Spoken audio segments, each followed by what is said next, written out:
jsemmi xi oġġett jew xi persuna li hija prezzjuża għalih.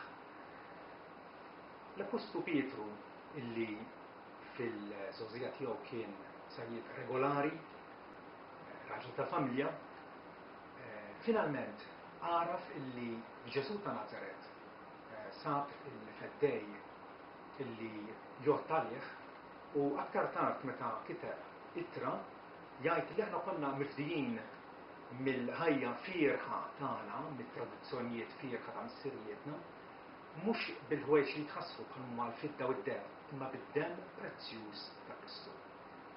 Hija frażi sinifikanti ħafna meta il-dem li Kristu xerret fuq il-Kalvarju issa jaħlu d-dem prezzjuż. Għaliex? Nixtieq nieħu dawn il-ftit minuti biex nibda nispjega għala Pietru wasal għal din il-konklużjoni naqbel miegħu perfettament iva d-dem ta' Kristu huwa prezzjuż għalina.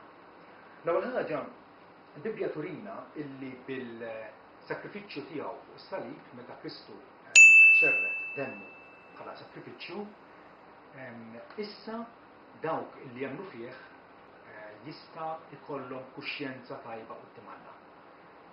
Niftakar iż-żmien meta jiena kelli kuxjenza nizza, kelli kuxjenza li tkidni, kuxjenza li ġielni postiħati minħabba l-mejjer ħażina tiegħi, però mindu emmint fi Kristu u emmint l-Evanġelju tiegħu, il-kuxjenza tiegħi issa hija mnatfa. Propjament kif tajt l-Iskrittura infissa f'ittra lil-Lut. Infatti, kapitlu 9, vers 13, dok tafu illi l-Lut fit-Testament il-Qadim kienu jagħmlu diversi sakrifiċċji li kienu joffru fuq l-artal fit-Tempju. Kollha kienu ħajdu dellijiet tal-ħwejġ tajba li kellhom jiġru b'Ġesu. Dawk il-sakrifiċċji tal-annimali kellhom posthom, kellhom il-valur relattiv tagħhom, kienu jgħoddu biss minħabba l-fatt illi il-sakrifiċċju vera, il-sakrifiċċju effettiv, kellu isir aktar tard kif infatti mbaġġara permezz ta' Kristu. U allura jgħid jekk id-dem tal-gniedes u tal-bdabat u l-irmiet tal-oġra mraxxax fuq l-imnizzin iqaddes għall-indafa tal-ġisem, kemm aktar id-dem ta' Kristu li permezz tal-Ispirtu Etern offra li hu nnifsu blajb lil-Alla inadda fil-kuxjenza tagħkom minn emejjel mejta biex taqdu l-Alla l-ħajja. U l-mixja Kristjana minn hawnhekk tibda li Alla jibda biex jagħtina kuxjenza nadifa. Ma ħossunix aktar aljenati minnu, ma ħossunix aktar maqtuwejn mill-ħajja tagħna, ma difatti Kristu inaddaf ir-ruħ tagħna jagħtina kuxjenza tajba u allura jippreparana biex nibdew naqdu u nservu l-Alla b'mod aċċettabbli. Valur ieħor illi Pietru sab fid-dem ta' Kristu kien propjament dan illi Kristu bis-sakrifiċċju tiegħu kisbilna tul quddiem il-missier, kisbilna entratura ħielsa. Ġifi issa aħna liberament nistgħu immorru għand Alla fil-qima u t-talb tagħna. Nistgħu nitlu għandu nindirizzawh bħala missierna u ta' bilħaq narfuh bħala dak li ħabna u tagħna l-aħjar tiegħu u ċoe tagħna lill-ibnu stess biex bih aħna ma ħossniex aktar imgerxin, ma ħossniex aktar frustieri imma attwalment nkun nistgħu nidħlu u ngawdu ħbiberija mal-Alla missierna. Fl-ittra lil-Lut kapitlu 10 vers 19 fatti jenkoraġġina l-kittieb u jgħidilna mela ħuti billi għandna il-fiduċja li nidħlu fis-santwarju bid-dem ta' Ġesu, bit-triq ġdida u ħajja li hu fetaħ għalina minn ġorfelu jiġifieri ġismu. U billi għandna għażiż il-kbir fuq id-dar tagħna ħanersqu b'qalb sinċiera bil-milja kollha tal-fidi. Iva, id-dem ta' Kristu akkwistalna dħul liberu għand il-missier.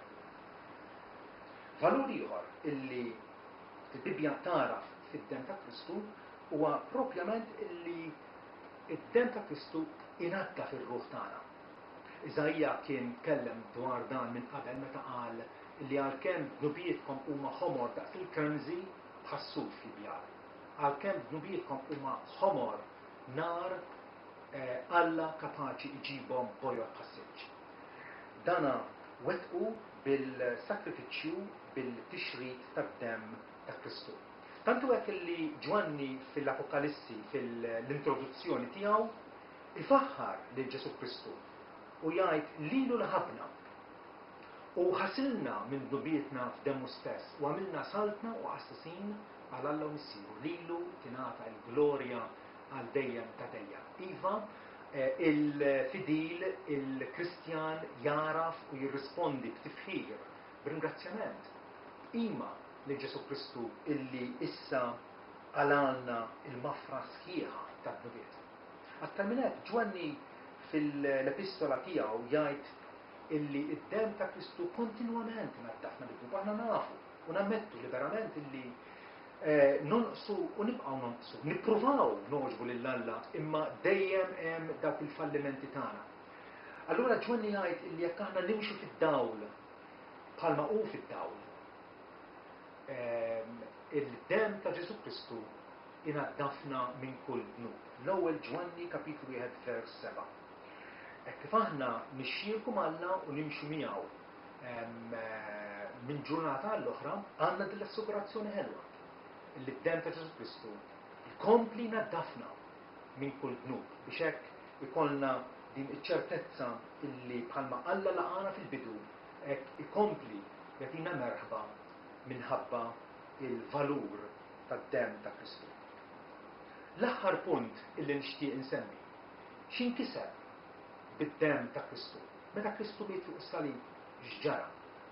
Semmejna illi il-kuxjenza tagħna hija natfa, semmejna li nistgħu ngħaddu għand il-missier liberament, semmejna li aħna imnatfin minn dnubietna, insemmu wkoll illi x-xitan illi jakkuża lilu li Alla kontinwament issa tilef kull raġun għala jista' jakkużana. Il għaliex bid-dem ta' Kristu aħna nelbu lil dan il-Bibja issa jaħlu ix-xellej tagħna, l-akkużatur tagħna quddiem Alla. Fir-Rivelazzjoni kapitlu 12 vers 10 jgħidilna smajt leħen qawwi jgħid fis-sema issa ġiet is-salvazzjoni u s-saħħa u s-saltna tal-Alla tagħna u l-ħakma tal-Kristu tiegħu. Għaliex intefa' barra ix-xellej ta' ħutna dak li kien jixlihom lejl u nar quddiem Alla tagħna. Huma rebbuh id-dem tal-ħaruf. Ekku, il-Kristjan huwa rebbieħ, il-Kristjan huwa konkwistatur anke fuq l-ar edewa tiegħu il għaliex Kristu huwa favur tagħna. Kristu diġà wera l-imħabba tiegħu lejna billi tali nnifsu għalina xerred demu fuq is-salib appuntu biex inkunu paċi Alla u biex l-edewwa kollha tagħna ma jkunux jistgħu imissuna. Grazzi lil Alla għal dan id-don tiegħu illi ma jtfissirx fil-kliem.